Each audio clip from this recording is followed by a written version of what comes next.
The evening rush at Rosie's diner had just begun to slow down. The familiar smells of coffee, fried potatoes, and fresh pie filled the air as the sunset painted the walls in warm orange light through the wide windows. Among the busy servers moving between tables, one waitress stood out, though not in any way that most customers would notice. Lily had worked at Rosie's for almost 3 years now. She wasn't the fastest server or the one who remembered the most complicated orders. What made her special was the way she moved through the diner with a kind of hidden grace, as if she was following music only she could hear. "Order up," called Frank from the kitchen, sliding 2 plates of the Tuesday special onto the counter. Lily tucked her order pad into her apron pocket and picked up the plates, balancing them with practiced ease. Table 7 was a middle-aged couple who came in every Tuesday night. The husband always ordered the meatloaf special, while his wife always got a chicken salad with extra tomatoes and dressing on the side. Lily didn't need to check the ticket to know which plate went where. "Here you go," she said with a smile that reached her eyes. "Can I get you folks anything else?"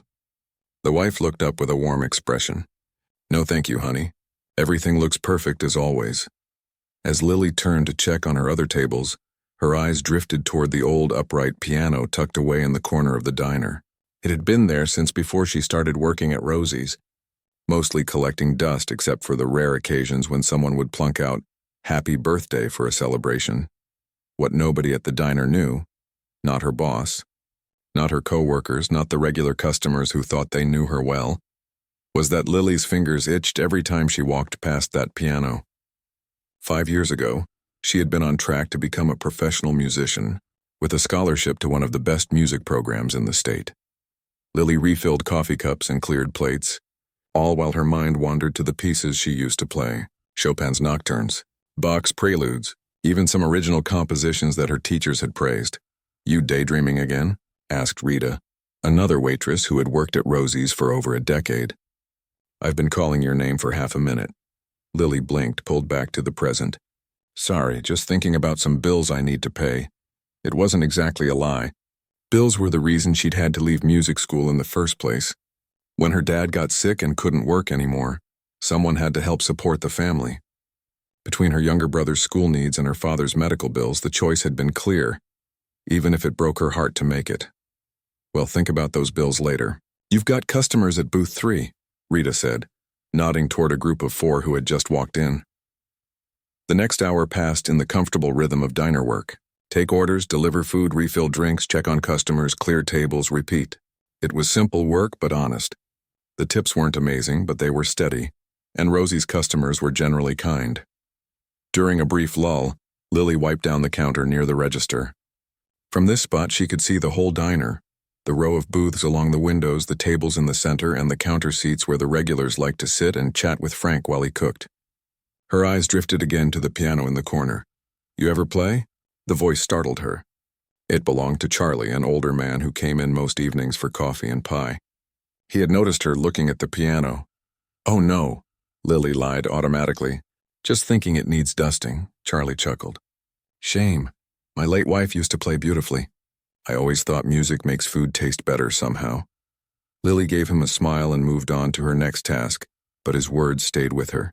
Music did make everything better. It had been her escape, her joy, her way of making sense of the world since she was old enough to reach the keys. The bell above the door jingled, and a large party entered, about 10 people, dressed nicely as if coming from some kind of event. Lily and Rita exchanged looks before Rita nodded toward the group. "All yours. My section's full." Lily approached with menus and her best professional smile. "Welcome to Rosie's, table for 10. A woman who seemed to be in charge of the group nodded. "Yes, please. We just came from a community theater rehearsal, and everyone was hungry." As Lily led them to a combination of tables in her section, she couldn't help but overhear their excited chatter about the show they were preparing, something about music and performance. For a moment she felt a twinge of the old longing. "We're going to need a pianist," one of them was saying as they settled into their seats. "Jason bailed on us, and the show is in 3 weeks. What about that guy from the church?" Someone else suggested, already asked. "He's going to be out of town that weekend." Lily handed out menus and took their drink orders, trying not to listen too closely to their conversation. It wasn't her world anymore. She had made her choice. After delivering their drinks, she went to check on her other tables. The couple at table 7 was finishing up and the husband waved her over. "Could we get the check, please? And a slice of apple pie to go?" "Of course." Lily hurried to get their pie packaged up and their check ready. When she returned, the wife was looking at a photo on her phone. "Our grandson," the woman explained, turning the screen toward Lily. "He just had his first piano recital yesterday." The photo showed a small boy, maybe 6 or 7, sitting proudly at a grand piano much too large for him. Lily couldn't help but smile. "He's adorable," she said. "I bet he did great." "He was so nervous," the husband chuckled. "Played Twinkle, Twinkle, Little Star and forgot the middle part, but he kept going. That's what matters, right? Not giving up." Something about his words hit Lily hard. Not giving up. Had she given up on her dream too easily? As the evening wore on, the theater group got louder and more animated. They were clearly friends who enjoyed each other's company, and their laughter filled the diner. Lily found herself smiling as she served them, caught up in their enthusiasm despite herself. During a brief moment between orders, the woman who seemed to be the director of the show stopped Lily with a gentle touch on her arm. "I don't suppose you play piano, do you?" she asked, clearly joking. "We're desperate." Lily froze, coffee pot still in hand. The question hit too close to home, bringing back memories of late nights practicing until her fingers ached, of the joy when a difficult piece finally came together under her hands. "I used to," she admitted before she could stop herself. "A long time ago." The woman's eyebrows shot up in surprise. "Really, like seriously played or just for fun?" "I was in music school," Lily said quietly, immediately regretting her honesty. "But that was years ago. I probably don't remember much. This was a lie." Her fingers still found the keys in her dreams. Sometimes, when the diner was empty and no one was looking, she would mimic playing on the edge of the counter, her muscle memory still perfect. "Would you consider helping us out?" the woman asked, suddenly earnest. "Even if you're rusty, we'd be grateful for anyone who can read music at this point." "I can't," Lily said quickly. "I work most evenings and the show is on a Sunday afternoon. If you work here Sundays, maybe your boss would give you that one off. It would only be for one performance, plus maybe a couple of rehearsals." Lily was already shaking her head. "I really couldn't just think about it." The woman pulled a flyer from her bag and wrote something on the back. "Here's the information about the show, and I added my phone number. My name's Diane. The commitment would be minimal, I promise." To be polite, Lily took the flyer and tucked it into her apron pocket. "I'll think about it," she said, though she had no intention of calling. After the theater group left, leaving a generous tip and more encouragement for Lily to contact them, the diner grew quiet. Only a few customers remained as closing time approached. Lily began her end-of-shift tasks, wiping down tables and refilling condiment bottles for tomorrow. As she worked, her hand kept brushing against the folded flyer in her pocket. She tried to ignore it, but found herself pulling it out when no one was looking. "Community Theater presents A Night of Classical Favorites," the flyer announced in bold letters. The show was a benefit performance to raise money for music education in local schools. Music education, the very thing that had changed Lily's life before circumstances forced her to change direction. She thought of all the children like her, who might discover their own passion for music through programs like this one. The diner was almost empty now. Only Charlie remained, nursing his final cup of coffee at the counter. Frank was cleaning up the kitchen and Rita had already left for the night. Almost without realizing what she was doing, Lily found herself walking toward the piano. Dust had settled on its closed lid and between the keys. She ran a finger along the edge, leaving a clean line in the gray film. "You should play something," Charlie said from his spot at the counter. "Nobody here but us chickens." Lily looked around. He was right. Frank was in the back. The last few customers were gathering their things to leave, and her cleaning tasks were nearly done.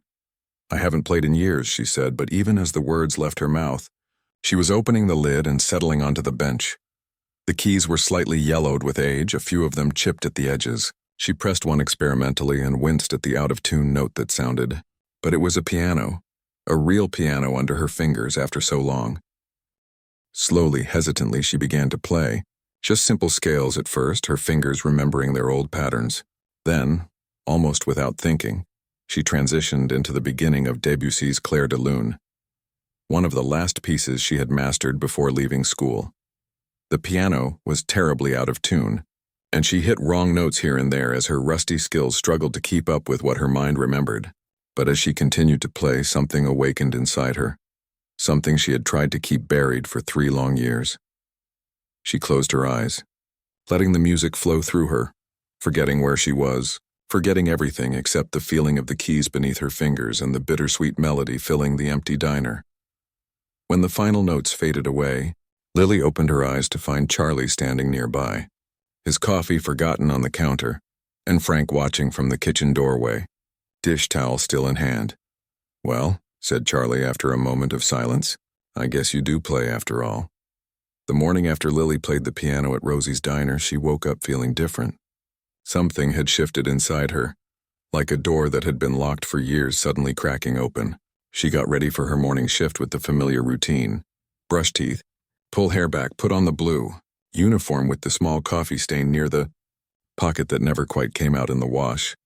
But her mind kept drifting, back to how it felt to play again. Her tiny apartment was barely big enough for a bed and a small table, but years ago, she'd splurged on a keyboard that now sat covered with a sheet in the corner. Lily hadn't touched it in almost a year. Before leaving for work, she pulled the sheet off and ran her fingers over the plastic keys. It wasn't the same as a real piano, but maybe it was time to dust it off too. When Lily arrived at the diner, Frank was already at the grill, preparing for the breakfast crowd. He looked up when she came in, a knowing smile on his face. "Morning, Mozart," he said, flipping a pancake with practiced ease. Lily felt her cheeks grow warm. About last night, Frank interrupted. "That old piano finally got some proper use. Been sitting there collecting dust since my aunt owned this place." Lily tied on her apron, unsure what to say. She hadn't meant for anyone to hear her play. It had been a moment of weakness, of giving in to something she'd been fighting for too long. "Didn't know we had a professional working here," Frank continued when she didn't respond. "I'm not a professional," Lily said quickly. "I dropped out of music school." "Never finished," Frank shrugged. "Could have fooled me." The breakfast rush began, saving Lily from further conversation. She fell into the familiar rhythm of taking orders and carrying plates. But throughout the morning, she caught Frank watching her with curiosity. A few times she noticed him talking quietly with regular customers, their eyes occasionally drifting her way. Around mid-morning, while Lily was refilling the sugar containers, Rita came in for her shift. She headed straight for Lily with an excited gleam in her eyes. "Why didn't you tell me?" Rita demanded, pulling Lily into a corner where customers couldn't hear. "Tell you what?" Lily asked, though she already knew. "That you're some kind of piano genius. Frank called me last night after you left. Said you played something that nearly made him cry, and Frank never cries." Lily shook her head. "I'm not a genius. I just used to play, that's all." "Used to? Honey, people don't just stop being talented." Rita lowered her voice. "Frank showed me something on his phone. Did you know he recorded a bit of you playing?" Lily's stomach dropped. "He what?" "Just the last minute or so. He was so amazed he had to capture it. He's showing it to everyone." Before Lily could respond, the bell above the door jingled and a familiar face walked in. It was Diane, the director from the theater group that had been in the diner the night before. She spotted Lily and headed straight for her, eyes bright with excitement. "I knew it was you," Diane exclaimed. "Frank sent me the video this morning. I can't believe it. You're exactly what we've been looking for." Lily shot a betrayed look toward the kitchen, where Frank was suddenly very interested in organizing the spice rack. "I really can't help with your show," Lily said, trying to keep her voice down as a few customers began to look their way. "I have work and I haven't seriously played in years."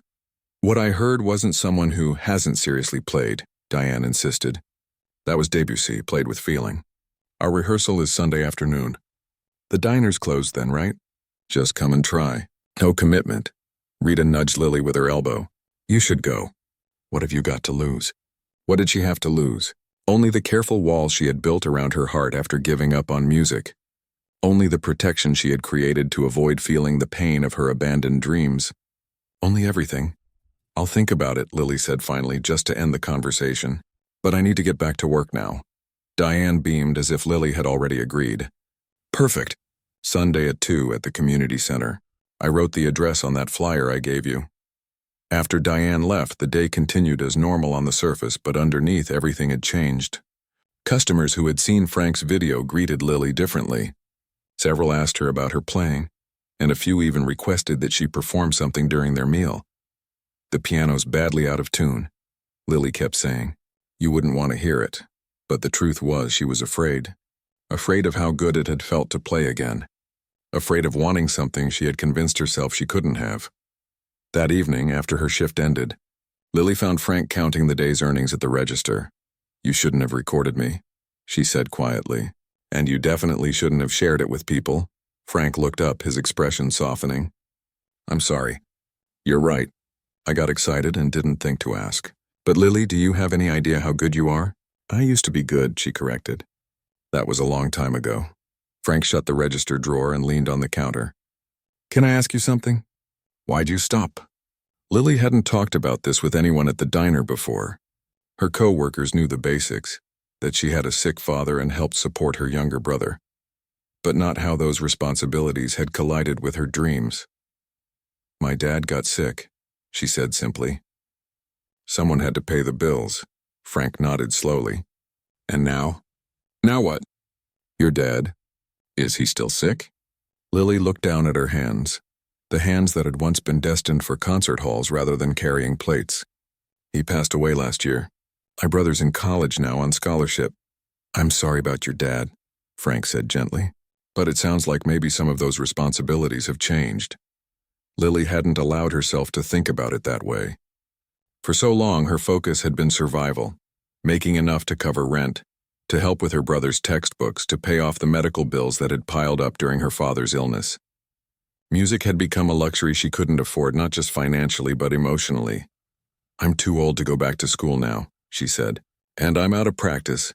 "Didn't sound out of practice to me," Frank replied. "And you can't be more than, what, 25? 26, Lily admitted. Frank laughed. "Oh yeah, practically ancient. Better give up on all your dreams now." Despite herself, Lily smiled. "It's not that simple. Nothing worth doing ever is." Frank hesitated, then added, "Look, I know it's none of my business, but that theater group needs a pianist for one show. Just one. Might be good to dip your toes back in, see how it feels."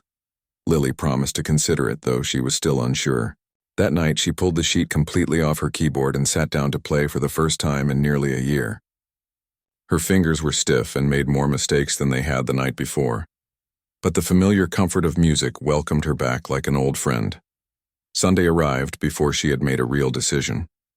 Lily found herself standing outside the community center at 1:55 p.m., the flyer clutched in her hand, her heart pounding as if she were about to step on stage at Carnegie Hall rather than attend a simple rehearsal.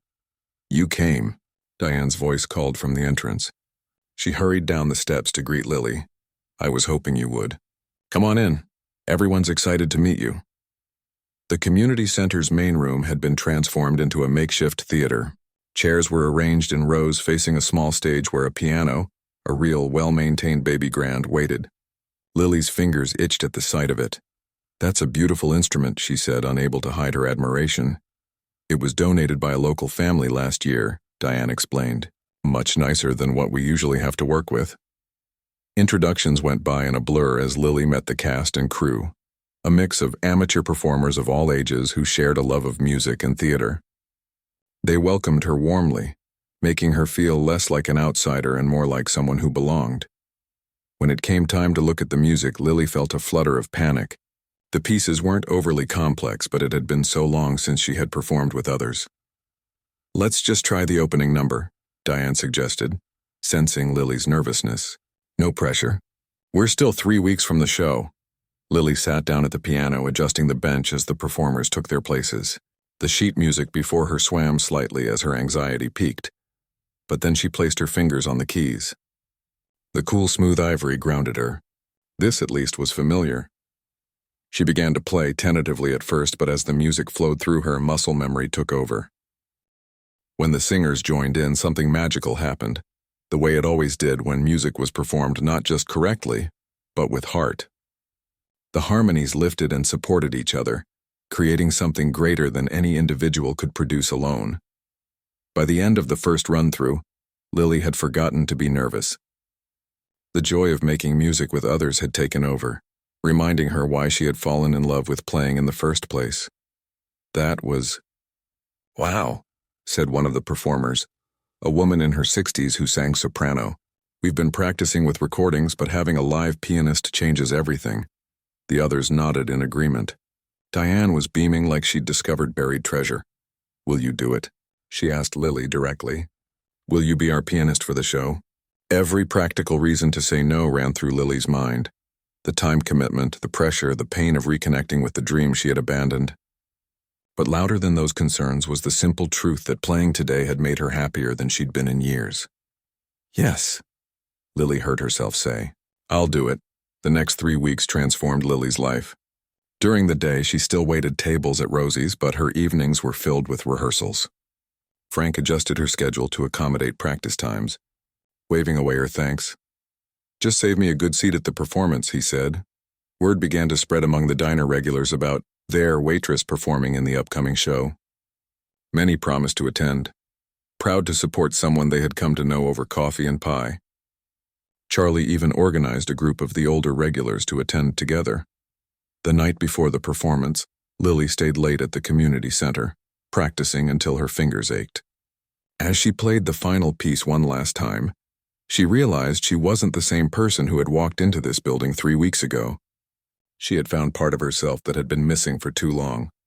Tomorrow she would face an audience again for the first time in years. The thought still terrified her, but now there was excitement mixed with the fear, and a growing belief that perhaps some dreams weren't meant to be abandoned, just postponed until the right moment. The morning of the performance, Lily woke up before her alarm. Sunlight streamed through the thin curtains of her apartment as she lay in bed, her mind already running through the music she would play today. Her stomach fluttered with a mixture of excitement and fear. After 3 weeks of rehearsals, the day had finally arrived. She got up and made coffee, stronger than usual. She'd need the extra boost today. As she sipped from her chipped mug, she noticed her hands were steady despite her nerves. These hands had carried countless plates of food, wiped down countless tables, and now they would carry her back to a world she had left behind years ago. The performance wasn't until 3 o'clock, but Diane had asked everyone to arrive by noon for a final rehearsal and setup. Lily had the whole morning to herself, a rare luxury. She sat at her keyboard and played through the trickier passages from today's program, her fingers finding the notes more confidently now after weeks of practice. Her phone buzzed with a text from her brother Tommy. Good luck today. Wish I could be there. You're gonna crush it. Tommy was in his second year of college, 2 states away. He'd been thrilled when Lily told him about the performance, remembering how she used to play for him when he was little. He'd wanted to come see her, but finals week made that impossible. Thanks, she texted back. I'll ask someone to record it for you. Lily showered and dressed carefully, choosing a simple black dress she hadn't worn in years. It had been pushed to the back of her closet, a remnant from her music school days. She'd almost gotten rid of it during her last move, but couldn't bring herself to let it go. Now she understood why. At 11:30, she gathered her music sheets and headed to the community center. The streets were quiet for a Sunday, just a few people walking dogs or heading to late morning services. Lily took deep breaths of the spring air, trying to calm her racing heart. When she arrived, the center was already buzzing with activity. Volunteers arranged chairs in neat rows while others hung programs on each seat. The stage had been decorated with simple strings of lights and potted plants, transforming the ordinary space into something special. Lily, Diane called, waving from near the piano. Perfect timing. We just had the piano tuned yesterday. Lily set her music on the stand and ran her fingers over the keys, playing a quick scale. The notes rang out clear and true. This wasn't the out-of-tune upright at the diner or her basic keyboard at home. This was a real piano, lovingly maintained. The difference made her heart sing. It sounds beautiful, she said softly. Wait until people hear you play it, Diane replied with a smile. How are you feeling? Nervous? Terrified, Lily admitted. But in a good way, I think. The final rehearsal went smoothly. The singers hit their marks, the lighting cues worked, and Lily's fingers remembered every note. By the time they finished, some of her nervousness had melted away, replaced by a growing excitement. Take a break, everyone, Diane announced. Get some lunch, rest your voices, and be back by 2:30 and performance close. Several cast members invited Lily to join them for lunch at a nearby cafe, but she politely declined. She needed some quiet time to center herself. Instead, she found a peaceful corner of the building's small garden and unwrapped the sandwich she'd brought from home. As she ate, her phone buzzed again. It was a group text from Rita and Frank at the diner. "Whole staff's coming to cheer you on." Frank closed early. "Got front row seats." Lily smiled, touched by their support. 3 weeks ago, they had been just co-workers. Now they felt like family. Another text came through, this one from Charlie. "The Old Timers Club is on our way. Bringing flowers." The diner regulars had dubbed themselves the Old Timers Club, and they'd been some of Lily's biggest cheerleaders during rehearsals. Their enthusiasm warmed her heart. At 2:30, Lily returned to the community center. The parking lot was filling up, and a line had formed at the door, though it wouldn't open to the public for another 15 minutes. Seeing the crowd made her stomach tighten, but she reminded herself why she was here. Not just for herself, but for the music program they were raising money for, and for kids who might discover their own love of music. Backstage, the energy had shifted. Performers were dressed in their best clothes, some pacing nervously, others doing vocal warm-ups in corners. Diane moved among them, offering encouragement and last-minute instructions. When she reached Lily, she gave her a gentle squeeze on the shoulder. "You're going to be wonderful," she said. "Just remember, we're all in this together." At precisely 3 o'clock, the house lights dimmed. Lily peeked through the curtain and saw that every seat was filled. She spotted Frank and Rita in the front row, along with Charlie and his friends. There were familiar faces from the diner scattered throughout the audience, mixed with strangers who had come to support the community arts program. Diane stepped onto the stage to welcome the audience and explain the purpose of the benefit. "Every dollar raised today will go directly to bringing music education to local schools," she explained. And now, without further ado, our first piece. That was Lily's cue. She walked to the piano, her heart pounding so hard she was sure everyone could hear it. The spotlights felt hot and bright after the dimness backstage. She sat down, adjusted the bench, and placed her hands on the keys. For a moment, she froze. The audience seemed to hold its collective breath, waiting. Lily closed her eyes, took a deep breath, and began to play the opening notes of Mozart's Eine kleine Nachtmusik. As soon as her fingers touched the keys, something magical happened. The nervousness disappeared. The audience faded into the background. There was only Lily and the music, speaking to each other like old friends reunited after too long apart. The singers joined in, their voices blending with the piano notes, and the first piece soared. When it ended, the applause startled Lily back to reality. She hadn't even noticed she'd played the entire piece with her eyes closed. The program continued with classical favorites, pieces from Bach, Beethoven, and Tchaikovsky. Each song flowed into the next, with Lily providing interludes between vocal performances. She found herself smiling as she played, remembering why she had fallen in love with music in the first place, the way it could transport both performer and listener to another place, the way it spoke without words. Halfway through the show came Lily's solo piece, Debussy's Clair de Lune, the same one she had played that night in the diner. Diane introduced it specially. "Our next piece will be performed by our pianist Lily Turner. Some of you may know her as a waitress at Rosie's Diner. But today she reminds us that people contain multitudes, and sometimes extraordinary talents hide in ordinary places." The spotlight narrowed until it illuminated only Lily and the piano. The audience grew completely still. Lily took a deep breath and began to play. This time she played not from memory or even from the sheet music before her, but from her heart. Each note was infused with the journey that had brought her here, the difficult decision to leave music school, the years of hard work at the diner, the grief of losing her father, the joy of rediscovering what she had thought was lost forever. As the final notes of Clair de Lune faded away, there was a moment of complete silence. Then the audience erupted in applause. Frank and Rita were on their feet, followed quickly by Charlie and his friends, then row after row until the entire audience was standing. Lily felt tears prick at her eyes. She stood and bowed, overwhelmed by the response. She had never experienced anything like this at her student recitals years ago. This was different. This was pure connection between her music and these people who had come to listen. The show continued, but something had shifted. The energy in the room had elevated. The singers performed with renewed vigor, inspired by the audience's enthusiasm. Lily's fingers danced across the keys with confidence and joy. By the final number, a rousing medley of Gershwin tunes, everyone in the room was completely captivated. When the performance ended, the standing ovation lasted for several minutes. Diane presented flowers to each performer, saving a special bouquet of white lilies for her pianist. Lily accepted them with shaking hands, still stunned by the response. After the show, as audience members filed out, many stopped to congratulate the performers. A line formed near the piano, people waiting to speak to Lily specifically. Frank pushed his way to the front, his usually gruff face soft with pride. "Told you," he said simply, giving her a quick hug. Rita was more exuberant. "You were amazing. People couldn't stop talking about you." Charlie and his friends arrived with their own flowers to add to Lily's growing collection.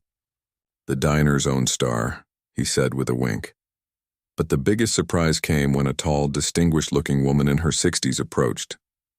She waited patiently until the others had offered their congratulations, then introduced herself. "Ms. Turner, I'm Dr. Helen West, chair of the music department at the community college. I wonder if I might have a word with you."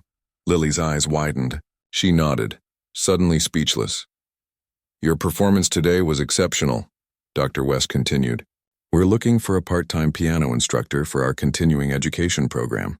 Students who want to learn but aren't pursuing degrees. The hours are flexible, mostly evenings and weekends. Would that be something that might interest you?" Lily clutched her flowers tighter, hardly believing what she was hearing. I don't have my degree," she stammered. "I never finished," Dr. West smiled. "What I heard today tells me more than any degree could. Think about it. Here's my card." As Dr. West walked away, Diane rushed over, her eyes bright with excitement. "What did she say? Was that Helen West from the college?" Lily nodded, still in shock. "She offered me a teaching position, part-time." Diane squealed and hugged her. "That's incredible. Are you going to take it?" Lily looked around the room, at the piano that had brought her back to life, at her friends from the diner who had supported her, at the community that had welcomed her talent. For the first time in years, she felt like she was exactly where she was meant to be. "Yes," she said, a smile spreading across her face. "I think I am." Later that evening, as the community center emptied and the lights were turned down, Lily sat alone at the piano. The building was quiet now, the excitement of the day settling into a peaceful contentment. She played a simple melody, soft and thoughtful. Tomorrow she would return to Rosie's diner for her regular shift. She would serve coffee and take orders and wipe down tables. But now those actions would no longer define the limits of who she was or who she could become. The music had always been inside her, waiting patiently to be rediscovered. Lily closed the piano lid gently and gathered her things. As she walked out into the cool evening air, she realized that sometimes life's most beautiful moments come not from grand, dramatic changes, but from finding the courage to open doors we ourselves have closed. A month after the community theater performance, Lily's life had found a new rhythm. 3 evenings a week, she taught piano at the community college. Her students ranged from retirees finally pursuing long-held dreams, to working parents stealing an hour for themselves, to teenagers who preferred Beethoven to video games. What they all shared was a love of music and a respect for the waitress-turned-teacher who spoke about notes and melodies as if they were old friends. The rest of her time was still spent at Rosie's diner, though things had changed there too. The dusty upright piano in the corner had been tuned and polished. Frank had even installed a small spotlight above it. On Friday evenings, Lily would play for an hour after the dinner rush, transforming the humble diner into something magical. Word had spread, and those nights were now the busiest of the week. "We need to start taking reservations," Rita joked one Friday as she squeezed between packed tables. Never seen so many people ordering pie just to stick around longer. It was true. Customers who would normally grab their check after finishing their meals now lingered, ordering extra coffee or dessert for the chance to hear Lily play. College students with laptops, families with small children, couples on dates, business people unwinding after work. The piano music drew them all. This particular Friday evening, Lily finished serving her last table before her scheduled performance time. She wiped her hands on her apron and headed toward the piano. As she settled onto the bench, the diner grew quieter. conversations dropping to whispers or pausing altogether. She began with a gentle Chopin nocturne, the perfect backdrop for the soft clink of coffee cups and the golden glow of sunset through the windows. Among the crowd was a man Lily hadn't seen before. He sat alone at a corner table, occasionally making notes in a small notebook between bites of Frank's famous meatloaf. He seemed more focused on Lily's playing than his food, his expression thoughtful. When she finished the first piece, he applauded with particular enthusiasm. After an hour of music ranging from classical pieces to jazz standards, Lily closed the piano lid to warm applause. As she stood, several customers approached to thank her personally.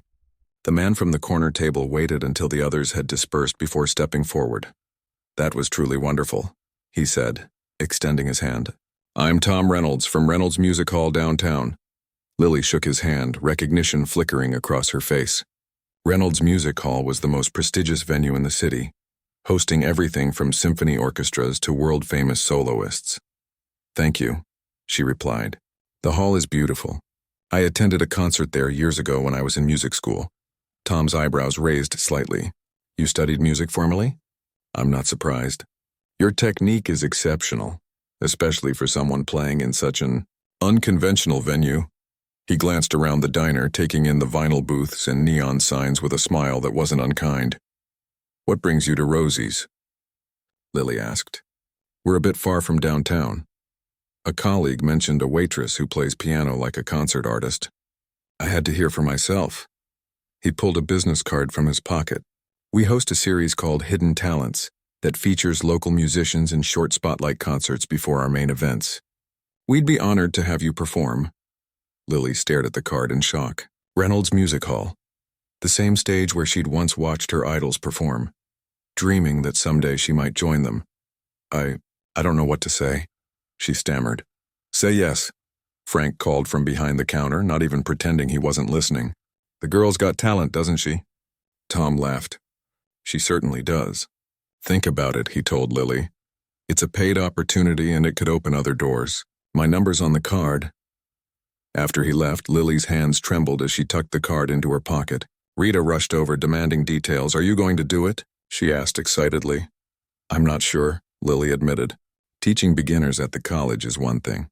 Playing at Reynolds Hall is completely different." "Different how? Music is music and you're good at it." Lily shook her head. "It's not that simple. That's a serious venue with serious musicians. People pay good money for those tickets." Frank joined them, wiping his hands on a kitchen towel.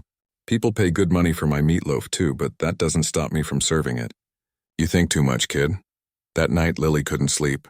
She sat at her keyboard in the darkness of her apartment, playing with headphones so she wouldn't disturb her neighbors. The idea of performing at Reynolds Hall filled her with equal parts longing and terror. She had left that world behind years ago, or thought she had. Now it was reaching back for her. In the morning, she called her brother. "Tommy, I need your advice." She explained the situation, expecting her practical younger brother to caution her about getting her hopes up. "Are you kidding?" Tommy exclaimed instead. "This is amazing. You have to do it. But what if I'm not ready? What if I embarrass myself?" "Lily," Tommy's voice softened. "Remember when I was 12 and had that solo in the school concert? I was so scared I wanted to fake being sick." Lily smiled at the memory. "You threw up for real instead." "Yeah, thanks for that reminder," Tommy chuckled. "But you told me something I never forgot. You said, being nervous means you care about doing it right. And then you sat with me and made me practice until I wasn't thinking about being scared anymore. Just about the music, that was different. You were a kid, and now I'm the one telling you practice until you're not thinking about being scared anymore. You've waited too long for a chance like this." After they hung up, Lily pulled out Tom Reynolds' card. Before she could overthink it, she dialed his number. He answered on the second ring.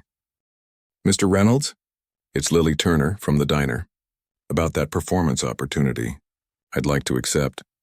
The next 2 weeks were a blur of preparation. Lily practiced every spare moment, before her diner shifts, between classes at the college late into the night. She selected 3 pieces for her 15-minute slot: a Bach prelude to showcase technique, a Chopin waltz that demonstrated emotional range, and finally, Debussy's Clair de Lune, the piece that had brought her back to music. The day before the performance, Lily received unexpected news. Her first piano teacher, Mrs. Abernathy, had seen the announcement about the Hidden Talent Showcase and called the diner looking for her. "Lily, dear, I nearly fell out of my chair when I saw your name in the program," the elderly woman said when Lily called her back. "I've been following the main concert series at Reynolds for 30 years. Never thought I'd see one of my students on that stage." "I'm just playing the pre-show," Lily clarified, though her heart warmed at her former teacher's pride. "Doesn't matter. It's still that gorgeous Steinway Grand, and it's still that beautiful hall with the perfect acoustics." "You remember how we used to talk about that piano?" Lily did remember. Mrs. Abernathy had taken her to a holiday concert at Reynolds Hall when she was just 11. They had arrived early enough to watch the pianist warm up, and Mrs. Abernathy had whispered, "That's a 9-foot Steinway Concert Grand, the finest piano in the world. Someday, if you keep practicing, you might play one too." Now, 14 years later, Lily was about to do exactly that. The night of the performance arrived cool and clear. Frank had given Lily the whole day off, despite her protest that she could work the morning shift. "Can't have our star pianist smelling like bacon grease," he'd insisted. "Just bring us back a program, signed." Lily arrived at Reynolds Hall 3 hours early as instructed. The magnificent building with its stone columns and wide steps had always intimidated her, but today she entered through the artist's entrance in the back, a first. A staff member guided her to a small practice room where she could warm up before the performance. "The Steinway's on stage whenever you're ready to try it," the woman informed her. "Most of our spotlight performers want to get a feel for it before the audience arrives." Lily nodded gratefully and set her music on the practice room piano. Her hands were cold with nerves, so she began with simple scales to warm them up. Gradually, she worked through sections of her selected pieces, focusing on the passages that had given her trouble during practice. An hour before the show, she finally gathered her courage to test the famous Steinway. The main hall was empty except for staff setting up programs on seats and technicians checking the lighting. The massive space, with its perfect acoustics and rows of velvet seats, would soon hold hundreds of people. The thought made her stomach flip. But then she saw the piano, gleaming black, imposing yet inviting, waiting center stage under a soft spotlight. She approached it with reverence, running her fingers lightly over the fall board before sitting down. The moment her fingers touched the keys, she understood why pianists spoke of Steinways with such awe. The action was flawless, the tone rich and resonant. Even the simplest scales sounded beautiful in the hall's perfect acoustics. She played a few measures of Bach, then stopped, overwhelmed by the sound. "Magnificent, isn't it?" a voice said from the wings. It was Tom Reynolds. "I still get goosebumps hearing that piano in this space." Lily nodded, unable to find words. "The hall will start filling up soon," he continued. "You should rest before your performance. There's a green room where you can wait. Your friends are already here, by the way." "Friends?" Lily asked in surprise. "Quite a group. Said they're from a diner?" One older gentleman insisted on knowing where the best seats are for hearing the piano. Lily laughed, tension breaking. Of course they had come early. Of course Charlie had asked about the best seats. Her diner family wouldn't have missed this for anything. The time before the performance passed in a blur. Lily changed into her simple black dress, the same one she'd worn for the community theater show, now her lucky performance outfit. She warmed up one final time in the green room, then waited as Tom introduced her to the gathering audience. Tonight's Hidden Talent Spotlight features a remarkable pianist whose journey reminds us that extraordinary gifts sometimes hide in everyday places. And then it was time. Lily walked onto the stage, the spotlight momentarily blinding her. As her eyes adjusted, she saw the hall was nearly full for the evening's main symphony performance. In the third row center, exactly where the piano would sound best, sat Frank, Rita, and Charlie alongside several regular customers from the diner. Mrs. Abernathy was there too, her white hair unmistakable in the front row. Lily seated herself at the piano, adjusted the bench, and took a deep breath. The hall fell silent, hundreds of people waiting for her to begin. She placed her hands on the keys, and in that moment something surprising happened. Instead of fear, she felt a profound sense of homecoming. This was where she belonged. Not exclusively in concert halls, perhaps. She loved her students at the college and her Friday nights at the diner too much to give those up. But here now, at this magnificent piano, she was exactly where she was meant to be in this moment. She began to play the Bach prelude, her fingers dancing across the keys with newfound confidence. The music soared into the perfect acoustics of the hall, each note crystal clear. When she moved into the emotional depths of Chopin, she felt the audience lean in, breathing with her through each phrase. And finally, as the opening notes of Clair de Lune filled the space, she closed her eyes and simply let the music speak. When the final note faded into silence, there was a heartbeat of perfect stillness. Then the applause began, first from the diner crew, then spreading through the entire hall until everyone was on their feet. Lily stood and bowed, tears threatening at the corners of her eyes. Looking out at the standing ovation, she saw not just the audience but her whole journey, from the child at the piano, to the student who had to leave school, to the waitress who thought her dreams were behind her, to the woman standing on this stage tonight. As she took a second bow before leaving the stage, one thought filled her heart. Some melodies never truly end. They just wait patiently to be played again. 6 months after Lily's performance at Reynolds Music Hall, autumn had painted the city in shades of gold and red. The crisp morning air carried the scent of fallen leaves as Lily walked toward Rosie's diner for her Friday morning shift.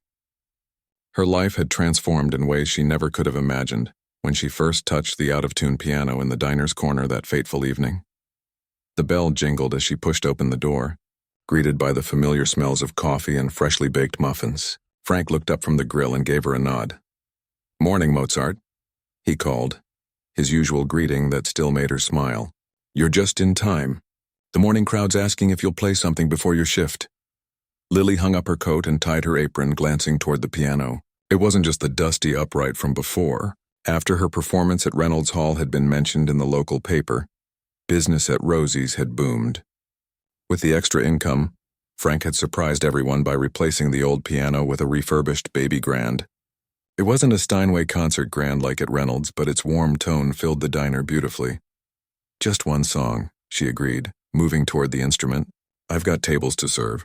A small group of regulars cheered as she sat down. Mornings at Rosie's had developed their own rhythm now. Coffee, breakfast, and a bit of piano music to start the day right. Lily launched into a cheerful Gershwin tune, her fingers light on the keys. As she played, she looked around at the place that had been just a job for so long and was now so much more. Rita came in halfway through the song, hanging up her coat and pausing to listen before starting her shift. When Lily finished, Rita gave her a quick hug. "You see the poster?" Rita asked, pointing to the wall near the entrance. Frank had framed a poster announcing the grand opening of Evening Melodies, a new weekly concert series at the community center. Lily's name was listed as the artistic director and featured pianist. The first show was scheduled for next week.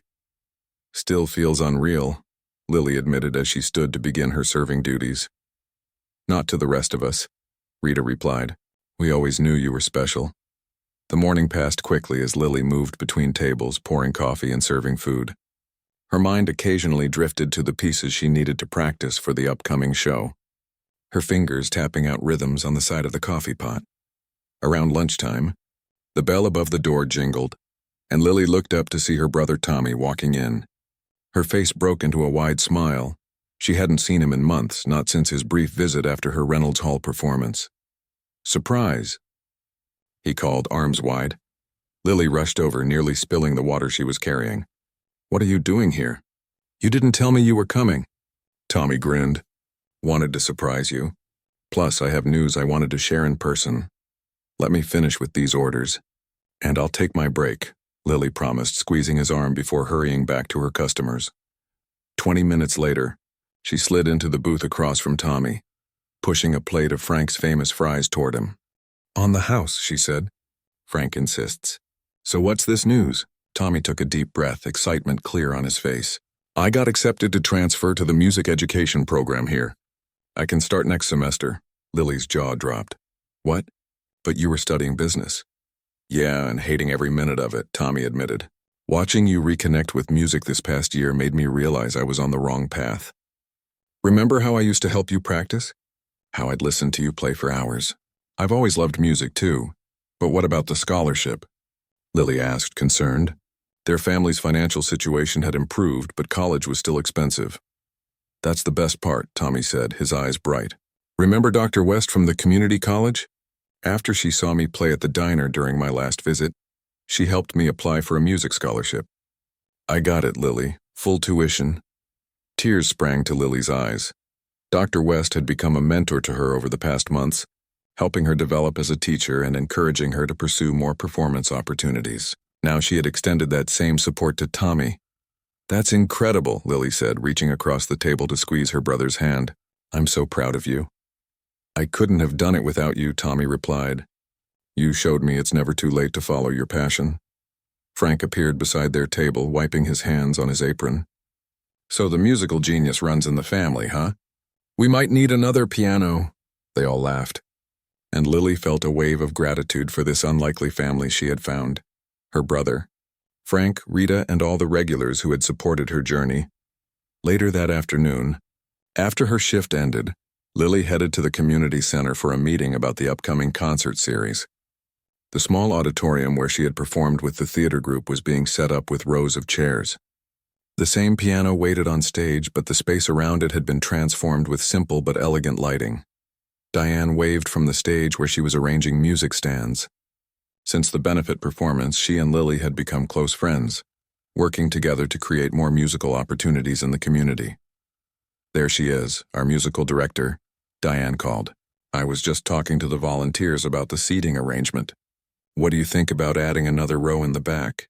Lily joined her on stage, looking out at the empty seats that would soon be filled with people coming specifically to hear music.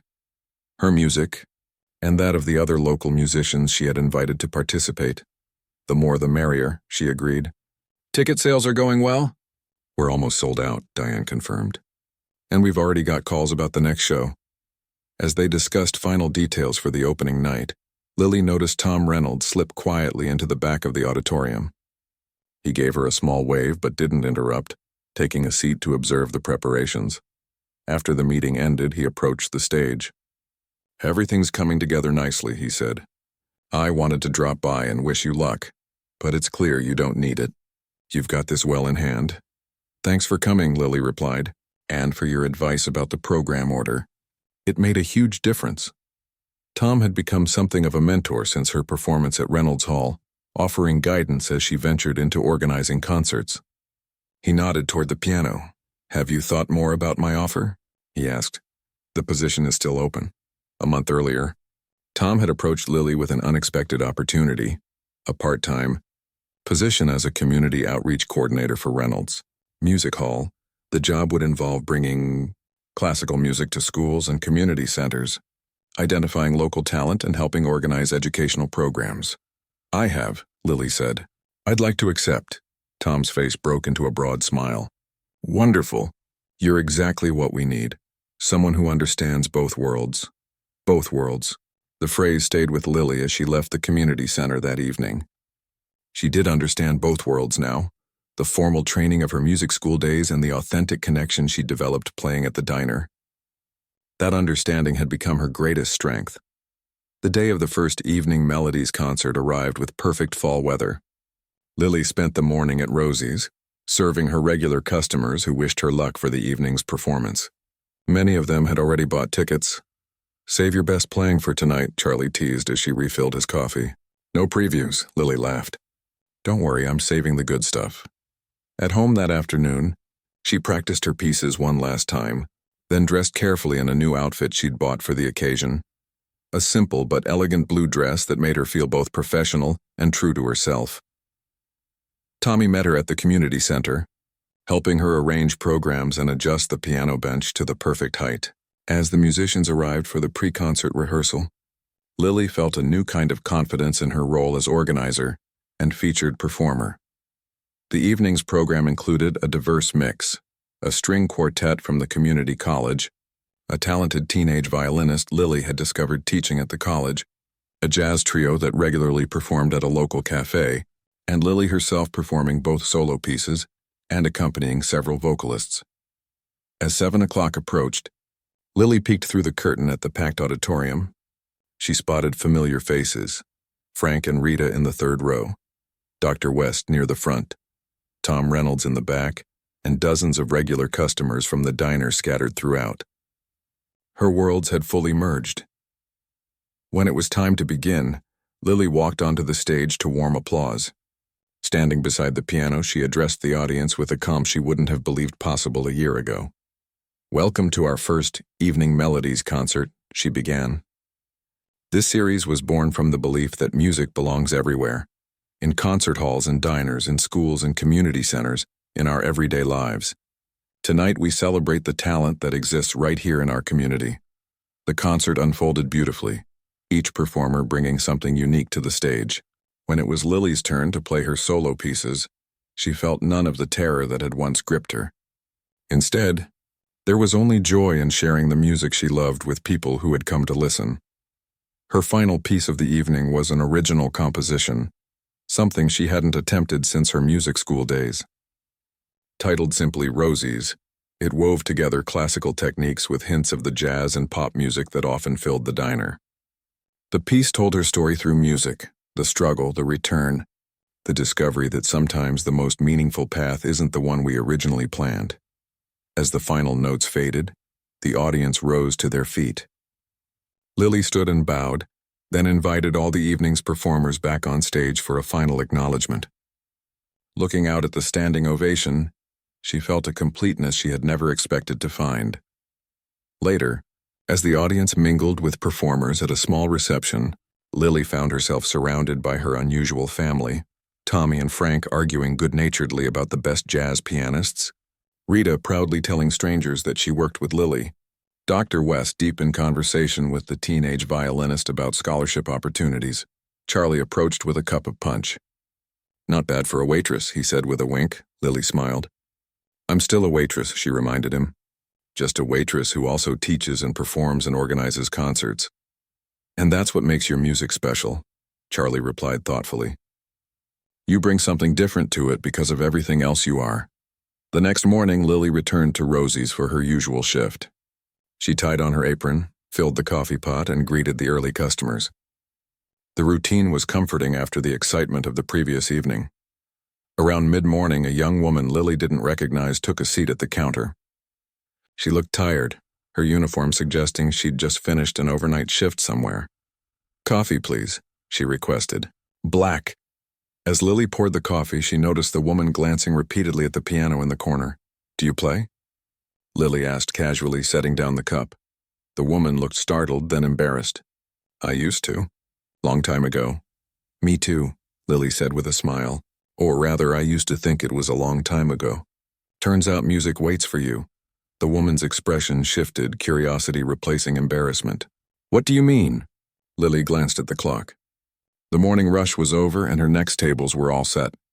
"Tell you what," she said, putting down the coffee pot. "Let me show you." She walked to the piano and gestured for the woman to follow. As she sat down and began to play, Lily caught Frank watching from the kitchen, a knowing smile on his face. One journey was ending, but another was just beginning. Sometimes the most extraordinary performances happen in the most ordinary places, and sometimes the most meaningful connections are made not under spotlights, but in the simple moments of everyday life. Lily had learned that the hard way, but now she wouldn't have it any other way.